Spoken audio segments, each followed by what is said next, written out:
Welcome to my channel. So today आज हम लोग बात करेंगे बिहार पॉलिटेक्निक। ठीक है, बिहार पॉलिटेक्निक, बिहार पॉलिटेक्निक का जो एग्ज़ाम्स होने वाली है एग्ज़ाम्स, ठीक है, एंट्रेंस एग्ज़ाम्स, उसके लिए जो मैथ का पेपर है, मैथमेटिक्स, गणित, ठीक है, उसका क्वेश्चन आंसर करेंगे हम लोग। इस पार्ट से आपका 50 क्वेश्चंस आती हैं। अगर आप सही से मैथ का क्वेश्चंस कर लीजिएगा, इस क्वेश्चन होते हैं 3 मार्क्स का, आपको 150 मार्क्स आएगा। ठीक, तो 150 मार्क्स में से अगर आप 35 भी करेक्ट कर लेते हैं तो आपका सिलेक्शन हो जाएगा इजीली, क्योंकि टोटल सीटें हैं बिहार में, जो पॉलिटेक्निक का टोटल सीटें हैं आपका 10,000 प्लस है। तो अगर आपका एक सब्जेक्ट में भी स्ट्रांग होता है तो आप इजीली क्या कर सकते हैं, पूरे एग्ज़ाम को क्वालिफाई कर सकते हैं। वैसे इसमें क्या होता है ना, 3 सब्जेक्ट्स होती है। कौन कौन से? मैथ, गणित, रसायन विज्ञान और भौतिकी विज्ञान। मतलब मैथ, फिजिक्स और देखिए टोटल क्या पैटर्न क्या है एग्ज़ाम का। इसमें फिजिक्स होते हैं एक सब्जेक्ट, इसको हम लोग बोलते हैं भौतिकी विज्ञान, भौतिकी विज्ञान, ठीक है। दूसरा सब्जेक्ट होते हैं आपका केमिस्ट्री, इसको हम लोग बोलते हैं रसायन विज्ञान, रसायन विज्ञान, ठीक है। और तीसरा सब्जेक्ट होता है आपका गणित, जो आपको हम पढ़ाने वाले हैं अभी, गणित, ठीक है। इसी को हम लोग बोलते हैं मैथमेटिक्स, मैथमेटिक्स, ठीक। देखिए थोड़ा समझ लेते एग्जाम्स के बारे में, कैसे कंडक्ट होते हैं। देखिए बिहार पॉलिटेक्निक के जो एग्ज़ाम्स होते हैं, ठीक है, ये पॉलिटेक्निक के एग्ज़ाम नहीं, पॉलिटेक्निक में एडमिशन के लिए एग्ज़ाम है। किसके लिए? एडमिशन के लिए। आपको अगर एडमिशन लेना हो, एडमिशन, ठीक है, एडमिशन लेना हो, इसको हम लोग बोलते हैं एंट्रेंस एग्ज़ाम्स, ठीक है, एंट्रेंस एग्ज़ाम्स होती है। इसमें टोटल आपका 3 सब्जेक्ट के एग्ज़ाम होते हैं, जैसे अभी बताएं आपको, एक फिजिक्स, केमिस्ट्री और मैथमेटिक्स, ठीक है। इस एग्ज़ाम्स पेपर में, पार्ट में टोटल 50 क्वेश्चंस होते हैं, 50, इसमें भी 50 और इसमें भी 50। और सब क्वेश्चन कितने नंबर के होते हैं? 3 नंबर के होते हैं। तो टोटल मार्क्स कितना हो जाएगा? अगर मल्टीप्लाई करिएगा तो ये, गुना करिएगा तो 150, ये भी हो जाएगा, ये भी 150 हो जाएगा और ये भी कितना हो जाएगा? 150। डैट मीन्स टोटल मार्क्स कितने हो गए? 450। ये टोटल होता है एग्जाम्स, और ये एक ही पेपर में होता है तीनों, याद रखिएगा। एक ही पेपर मिलेगा आपको, इसमें 3 पार्ट होते हैं। एक पार्ट, पहला पार्ट में मैथ रहेगा, आपको दूसरे पार्ट में फिजिक्स रहेगा, तीसरे पार्ट में क्या रहेगा? केमिस्ट्री रहेगा। इसमें भी 50 क्वेश्चन आएगा, इसमें भी 50 क्वेश्चन और इसमें भी 50 क्वेश्चन। इस एग्ज़ाम में टोटल टाइम जो मिलता है 2 घंटे 15 मिनट का, ठीक है। कितना टाइम मिलेगा आपको? 2 घंटा 15 मिनट की एग्ज़ाम्स होती है। जो बच्चे 10th पास हैं, ठीक है, 10th पास है, वही लोग एग्ज़ाम दे सकते हैं, वही लोग एग्ज़ाम दे सकते हैं, ठीक है। तो 10th पास वाले आराम से एग्ज़ाम इसको दे सकते हैं। तो ये हो गए इसके क्वेश्चंस। तो इसमें आप करिए क्या, क्यों एग्ज़ाम देना ज़रूरी है, ये बात समझ लीजिए, क्यों पॉलिटेक्निक एग्ज़ाम ज़रूरी है, इसको आप समझ लीजिएगा तो बहुत आसान हो जाएगा। फिर हम स्टार्ट करेंगे कोर्स को, कितने कैसे पढ़ना है, कैसे कट ऑफ करनी है, कैसे आपको एडमिशन्स होगा, तो बाद में बताएंगे आपको। पहले समझ लेते हैं कि क्यों ज़रूरी है।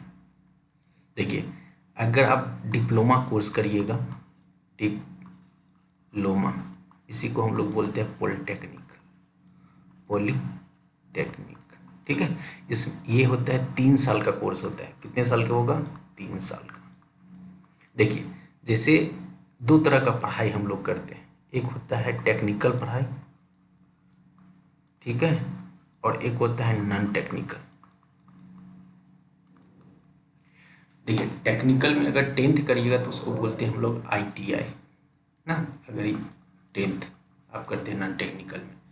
अगर आप डिप्लोमा कर गए, डिप्लोमा उसी को हम लोग बोलते हैं इसमें 12th, ठीक है, नॉन टेक्निकल में।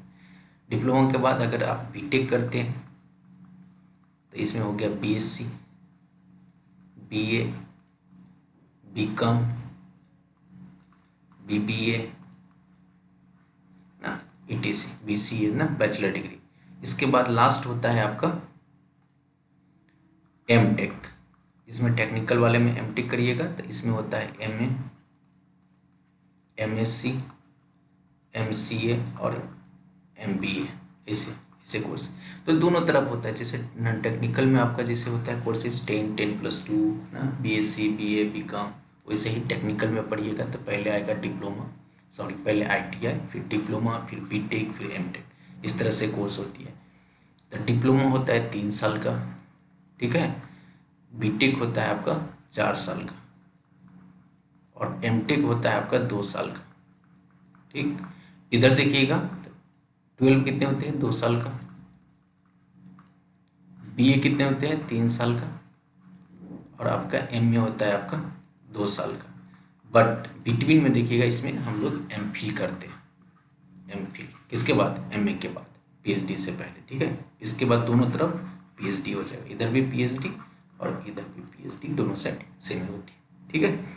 तो इन्फॉर्मेशन था ये थोड़ा उसके बारे में, एग्जाम्स के बारे में। अब देखिए एग्जाम्स के क्यों ज़रूरी है। देखिए अगर आप डिप्लोमा करते हैं तो आजकल क्या है ना, डिप्लोमा में ज़्यादा जॉब्स हैं। सबसे पहली बात क्या है कि जॉब्स ज़्यादा है। जैसे एग्जांपल के लिए आपको बताते हैं, हम बिहार में, ठीक है, और यूपी गवर्नमेंट, तो बताते हैं गवर्नमेंट सेक्टर की, ये जस्ट बता रहे हैं, बिहार गवर्नमेंट और यूपी गवर्नमेंट। तो इन दोनों स्टेट में जितने भी जूनियर इंजीनियर की पोस्ट होती है, ठीक है, जूनियर इंजीनियर, इसमें सिर्फ आप डिप्लोमा वाले ही फिल कर सकते हैं, डिप्लोमा ही। आपको अगर आप BTech हैं तो आपको फॉर्म नहीं भरने दिया जाएगा। तो इसलिए तो एक तो है कि आपको इजीली जॉब मिलेगा, दूसरा है कि आप अगर बाहर स्टेट से जाके करते हैं, ठीक है, कहीं से भी प्राइवेट से, मान लीजिए बाहर नहीं, प्राइवेट से करिएगा अगर डिप्लोमा कोई भी कोर्स, तो आपको बहुत फी लगेगा। फी क्या होता है, बहुत हाई होती है, ठीक है, बहुत पैसा खर्च होगा। तो इससे अच्छा आप क्या करिए, अगर आप बिहार पॉलिटेक्निक के एग्ज़ाम देते हैं, ठीक है, बिहार पॉलिटेक्निक जो BCC कंडक्ट कराती है, तो BCC के थोड़ा अगर एग्ज़ाम दे के आप जाते हैं तो बिहार में टोटल 46 गवर्नमेंट पॉलिटेक्निक कॉलेज हैं। कितने हैं टोटल? 46। कितने हैं टोटल? 46 गवर्नमेंट पॉलिटेक्निक कॉलेज हैं, ठीक है। कितना है? 46। टोटल कितने हैं? 46 है। इसी 46 कॉलेज में टोटल सीटें हैं आपका 10,000 प्लस। कितने हैं? 10,000 प्लस। तो अगर आप एंट्रेंस जैसे आपको बताए तीनों सब्जेक्ट मिला के 150 करके 3 सब्जेक्ट था ना आपका, फिजिक्स, केमिस्ट्री और मैथ, 450 मार्क्स होते हैं। अगर 450 में से अगर आपका मार्क्स 250 प्लस आ रहा है, ठीक है, उसके बाद आपको अगर इतना मार्क्स आता है तो आपको इजीली कॉलेज मिल जाएगा, बहुत आसानी से, ठीक है, आसानी से कॉलेज मिल जाएगा। देखिए अगर कॉलेज मिलता है इसका फ़ायदा क्या है, क्या क्या फ़ायदा होगा, क्या फ़ायदा होगा, फ़ायदा क्या है, ठीक है। तो पहला है कि आपको बिहार में हो जाएगा पॉलिटेक्निक, आपको बाहर नहीं जाना पड़ेगा। दूसरा है फ़ी बहुत कम है, ठीक है, फ़ी बहुत कम है।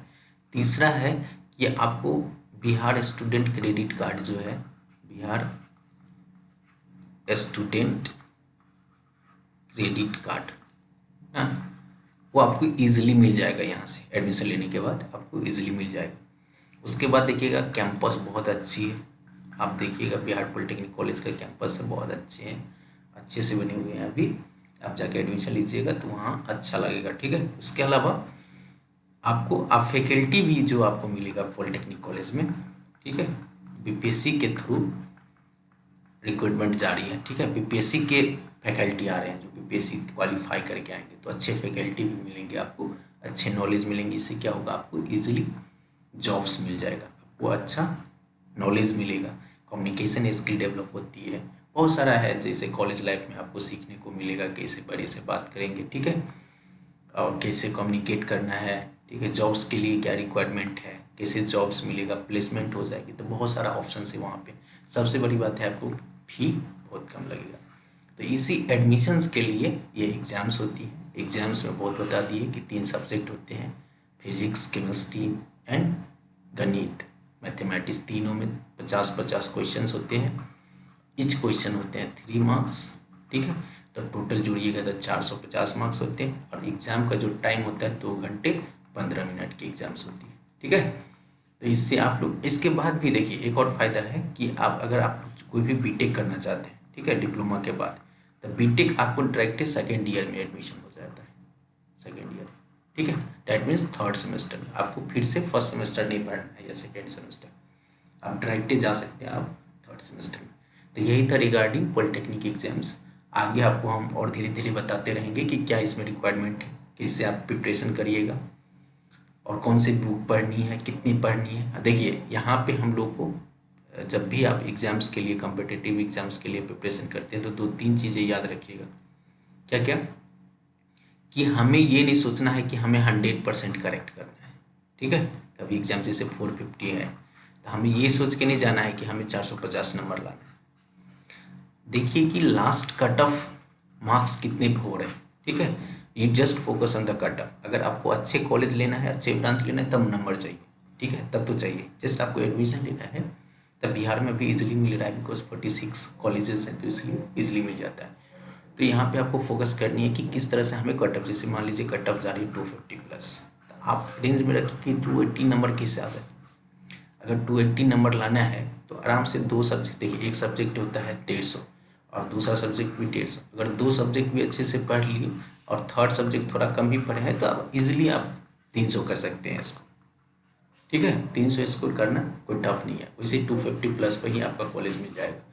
तो आप फोकस ये रहिए कि कितने अच्छे से पढ़े, एक्यूरेसी होनी चाहिए एग्जाम्स में। अगर आप 35 क्वेश्चन अटेम्प्ट कर रहे हैं तो उसमें से 30 करेक्ट होना चाहिए। ऐसा नहीं कि आप 50 क्वेश्चन अटेम्प्ट कर लिए और करेक्ट हो रहा है आपका 20, तो ये रिजल्ट नहीं देगा आपको, ठीक है। तो इस तरह से पढ़िए, ऐसे प्रिपरेशन करिए ताकि आपका रिजल्ट सेलेक्ट होने वाले काम करिए, ना कि जस्ट पढ़ रहे हैं जाके ट्राई तुक्का मार दीजिए। तो टाइम नहीं है, अभी फॉर्म फिलअप होगा, आप लोग ध्यान से स्टार्ट कर दीजिए पढ़ाई, रिवीजन करिए। जो पढ़ लिए हैं वो रिवीजन कर सकते हैं, जो नहीं पढ़े हैं कहीं वो अपना स्टार्ट करिए, ठीक है, आपको मिलेगा। चलिए आज थोड़ा बताते हैं कुछ मैथ का क्वेश्चंस, फिर नेक्स्ट वीडियो से आपको पूरे थियरी के साथ लेके आएंगे। उसमें थियरी भी आपको बताया जाएगा, पूरे कंसेप्ट बताया जाएगा, कैसे अटेम्प्ट करना है क्वेश्चन, प्रीवियस ईयर का क्वेश्चंस लगवाएंगे ना, सब कुछ एक साथ डिस्कशन करके आपको आगे लेके जाएंगे, ठीक है। तो आज थोड़ा स्टार्ट करते हैं, पहला क्लास है आज, फर्स्ट वीडियोज़ है मेरा। तो आज कुछ क्वेश्चंस करके आपको बताते हैं क्या करना है। देखिए ये पहला क्वेश्चन है, मैथ का क्वेश्चन है, ध्यान से देखिए। देखिए क्वेश्चन कह रहा है यदि a बराबर दिया हुआ है, पहला नंबर है ना, फर्स्ट, ठीक है। a बराबर दिया हुआ है आपका 4 के पावर 5 इंटू 7 के पावर 3 और b बराबर है अब 7 के पावर 2 इंटू 4 के पावर 6। तो पूछ रहा है a इंटू ए गुने बी का मान क्या होगा। क्या करिएगा, a कितना है, देखिए यहाँ से a कितना है, a दिया हुआ है आपका 4 के पावर 5 इंटू 7 के पावर 3, ये था a। b कितना दिया हुआ है, इधर गुना हो जाएगा, b कितना दिया हुआ है 7 के पावर 2 इंटू 4 के पावर 6। आपको ये बात पता होगा, याद है कंसेप्ट लिख लीजिए जिसको नहीं आता है, कि अगर जहाँ कहीं पर भी बेस सेम रहे, जैसे एक है, दोनों का बेस क्या है a है, तो पावर जुड़ जाता है, डैट मीन्स वह 1 + 1 हो जाएगा a के पावर 2। दूसरा से समझ लेते हैं, अगर x के पावर यहाँ पे 3 है, गुने करिएगा x के पावर 5, डैट मीन्स क्या हुआ कि दोनों का बेस यहाँ पे क्या है, सेम है, दोनों का बेस क्या है यहाँ पे x है, तो अगर बेस सेम रहेगा तो क्या होगा, पावर जुड़ जाता है। तो पावर कितना है यहाँ पे 3 + 5, तो कितना हो जाएगा x⁻7। तो साइड में आप नोट कर सकते हैं ये कि कहीं पे भी लिखिए यहाँ पे कि बेस अगर सेम रहेगा तब पावर ऐड हो जाती है। तो कंसेप्ट के रूप में आप ये लिख सकते हैं, ठीक है। तो यहाँ पे देखिए 4 यहाँ पे भी है और यहाँ पे भी है, दोनों का बेस सेम है, तब 4 के क्या होगा, पावर जुड़ेगा। तो यहाँ पे पावर कितना है 5 है, और यहाँ पे पावर कितना है 6। सिमिलरली यहाँ पे देखिए 7 है, यहाँ पे भी 7 है, दोनों का बेस सेम है, पावर कितना हो जाएगा, यहाँ पे 3 है और यहाँ पे पावर कितना है 2, तो दोनों का पावर जुड़ जाएगा। तो कितना हो जाएगा आंसर, यहाँ हो गया 4 के पावर 11 इंटू यहाँ पे 7 के पावर 5, तो यही क्या हो जाएगा आपका आंसर, ठीक है। तो ये पहला आंसर 4 के पावर 11 7 के पावर 5, पहला ये नंबर ही आंसर हो गया, ठीक है। तो इस तरह से बहुत इजी क्वेश्चंस होते हैं। इसमें कंसेप्ट क्या था कि अगर कहीं पे भी बेस सेम रहे तो पावर क्या होता है, पावर वहाँ पे जुड़ जाता है, ठीक है। अगर कहीं पे मान लीजिए क्वेश्चंस रहे डिवाइड करना है a⁻5/a⁻3, अगर पावर क्या है इसको थोड़ा डिटेल से बता ही देते हैं, ठीक है।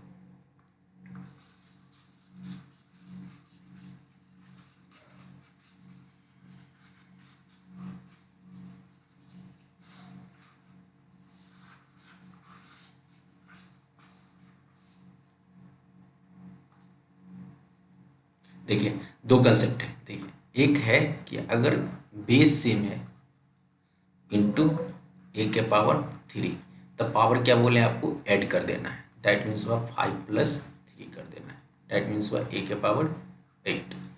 अगर दूसरा होगा, ये यहाँ पे क्या था, गुना में था, मल्टीपल में था, अगर ये डिवाइड में रहता क्या करते तब a⁻3।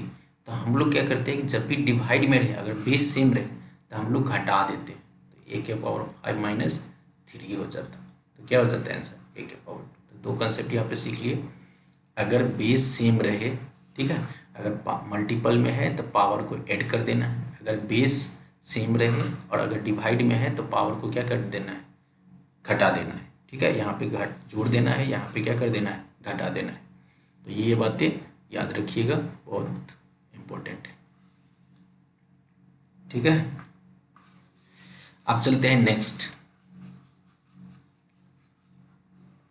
सेकेंड क्वेश्चन को। देखिए पढ़िए क्वेश्चन को, थोड़ा टाइम है 10 सेकेंड, आप खुद से एक बार पढ़िए। देखिए क्वेश्चन है 21 + 24 + 27 + ... 51, ठीक है। इसका कह रहा है समेसन कितना होगा। यहाँ पे भी एक कंसेप्ट है, अगर आप एपीजीपी पढ़े होंगे, ठीक है, एपीजीपी, एपी नाम सुने क्या, एपी, ठीक है। एपीजीपी में क्या होता है कि अगर कोई नंबर है ए बी सी, कोई अगर 3 नंबर है, इसको अगर मान लीजिए इसी तरह से सीरीज चल रहा है ए बी सी डी करके, तो एपी ऐसे सीरीज को बोलते हैं जैसे उससे अगला वाला नंबर, जैसे बी है उससे अगला माइनस, ये बराबर होना चाहिए सी - बी, दोनों क्या होगा डी कहलाता है। इसको हम लोग बोलते हैं डिफरेंस, ठीक है, कॉमन टर्म होता है, ठीक है।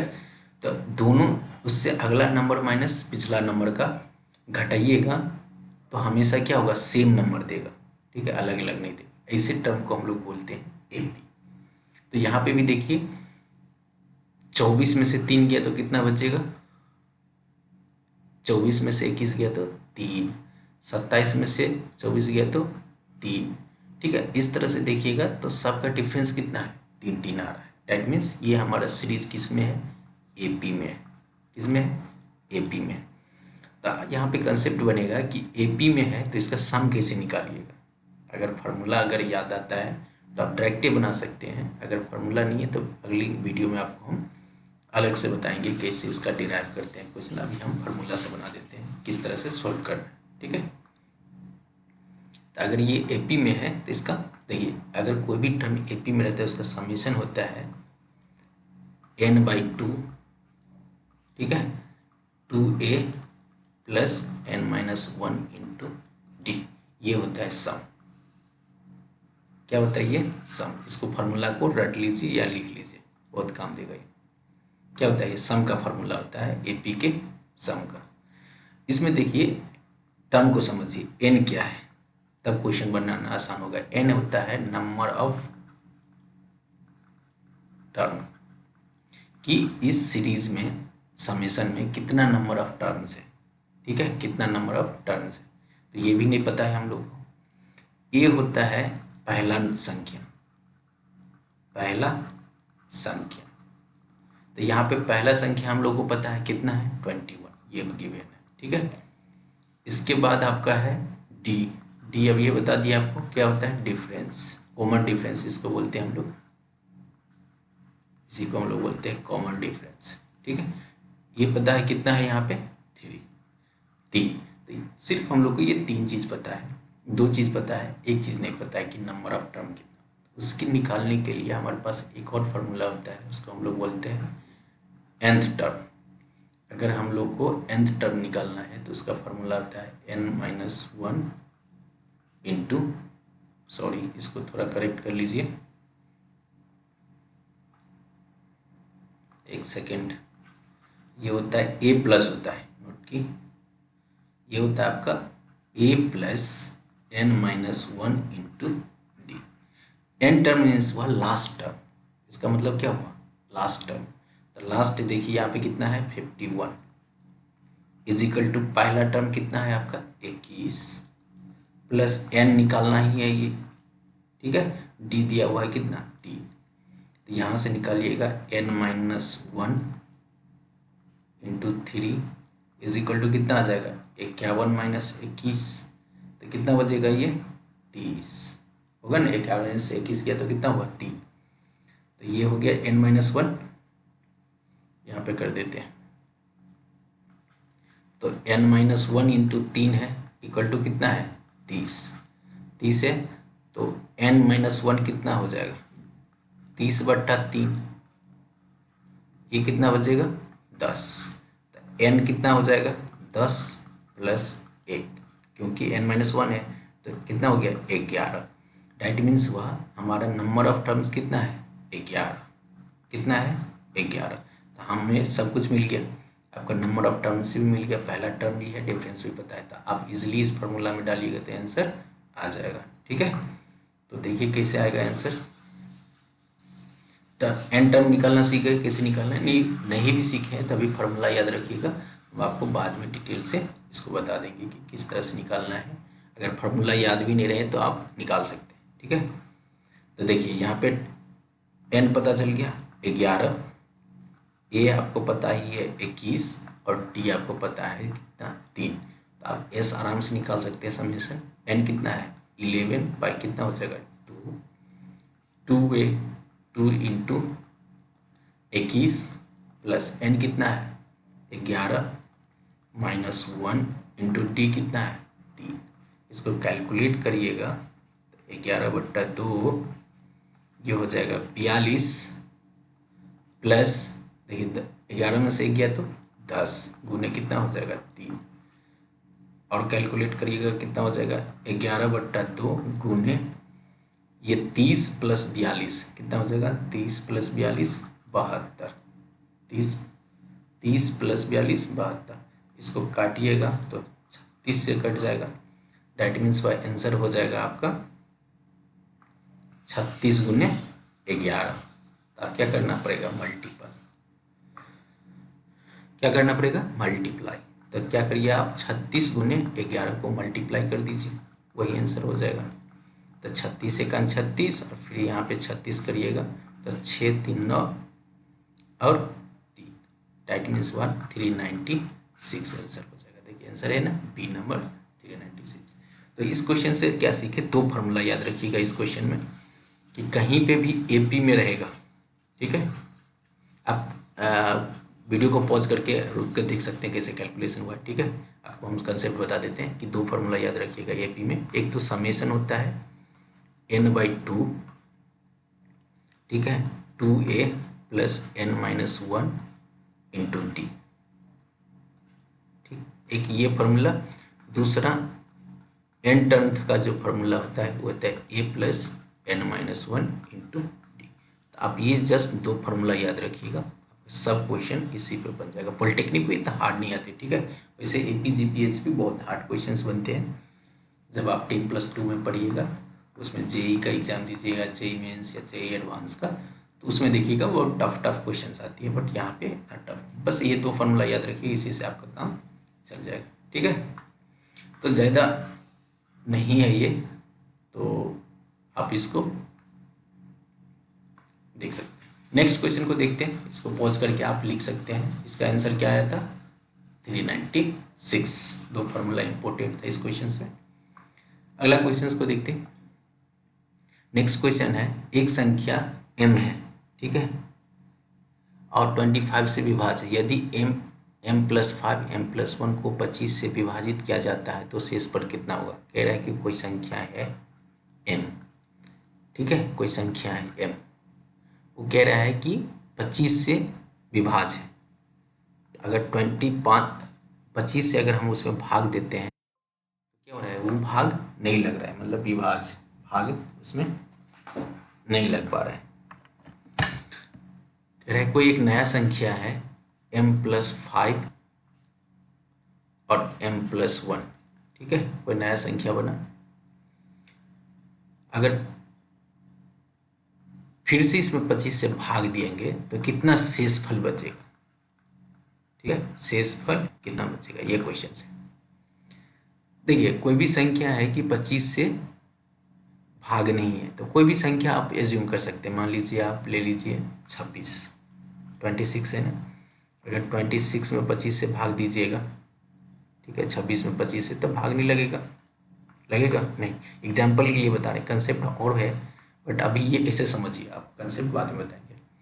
तो ये भाग नहीं लग रहा है, तो मान लेते हैं ये संख्या कौन सा है? 26 है। तो 26 + 5 कितना होगा? 26 + 5 31, ठीक है, और 26 + 1 कितना हो जाएगा? 27। 26 + 1 27। तब 31 और 27 को अगर आप गुना कर दीजिए कितना हो जाएगा? ये हो जाएगा 7, ये हो जाएगा 21, और ये हो जाएगा आपका 2, ये हो जाएगा 6, मतलब हुआ 7, 3 और 8, मतलब 837। इसमें आप 25 से भाग दीजिए, तो 25 के 3 बार लगाइएगा तो 75 आएगा। तो 75 में ये कितना बचेगा? 13 में से 5 गया तो 8, उतर जाएगा यहाँ पे कितना? 7। फिर से 3 बार लगेगा, फिर से 75 ही लगेगा। 75 में ये कितना उतर जाएगा? यहाँ पे उतर जाएगा 2, और यहाँ पे 1, तब भागफल कितना बचेगा? ठीक है, 12। तो यहाँ से देखिएगा, ऐसे करने से आपका आंसर मैच नहीं होगा। तो इस क्वेश्चन को हम लोग कंसेप्ट से देख के आराम से सॉल्व कर सकते हैं, ठीक है। ऐसे कंसेप्ट क्या है कि अगर 25 से कोई भी विभाज्य है तो उस संख्या में कोई भी नंबर डालेंगे तो वो संख्या 5 के बराबर हो जाता है, ठीक है। तो इसका आंसर क्या आ जाएगा? 5। नेक्स्ट क्वेश्चन को देखते हैं, इसको अच्छे से हम समझेंगे जब क्वेश्चंस करेंगे तो कंसेप्ट के साथ लगाएंगे। नेक्स्ट क्वेश्चन को देख लेते हैं, ठीक है। नेक्स्ट क्वेश्चन देखिए क्या है, कह रहा है कि x+5 5, और यहाँ पे है x² + 7x + 10, नीचे में है x+3 और x² + 10x + 25, ठीक है, ये क्वेश्चन है।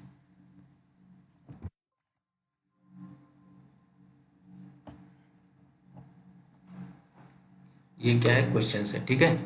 इसको देखते हैं। कह रहे हैं कि इसका न्यूनतम पद क्या होगा। इसको क्या करना है? न्यूनतम पद निकालना है। क्या करिए, इसको पहले फैक्टराइज कर दीजिए। तो ऊपर में कितना है? x+5। इसको फैक्टराइज करिएगा तो कितना होगा? फैक्टराइज करने करके देखिए कैसे होगा। देखिए x², इसको लिख सकते हैं x² + 5x + 2x प्लस 10। ठीक है, नीचे में फैक्टराइज करिएगा तो ये है x प्लस 3, नीचे में कितना आ जाएगा x square plus 5x plus 5x plus 25। ठीक है, अगला स्टेप लेके चलते हैं। ये तो x प्लस 5 ही रह जाएगा। ठीक है, इसमें क्या होगा x कॉमन लीजिएगा तो x प्लस 5 कितना बचेगा यहाँ पे x plus 5 into x plus 2, x plus ये 2 होगा ना, ये कितना होगा 2, 5 नहीं। ठीक है, x प्लस 2, नीचे में कितना हो जाएगा x प्लस 3 वैसे ही रह जाएगा, यहाँ पे हो जाएगा x प्लस 5 और x प्लस 5। देखिए ऊपर नीचे में देखिए x प्लस 5 ये कैंसिल, यहाँ से भी x प्लस 5 कैंसिल, तो बराबर में कितना बचा, ऊपर में बचा आपका x प्लस 2 और नीचे में कितना बच रहा है x प्लस 3। तो करेक्ट आंसर क्या आ जाएगा x plus 2 by x plus 3।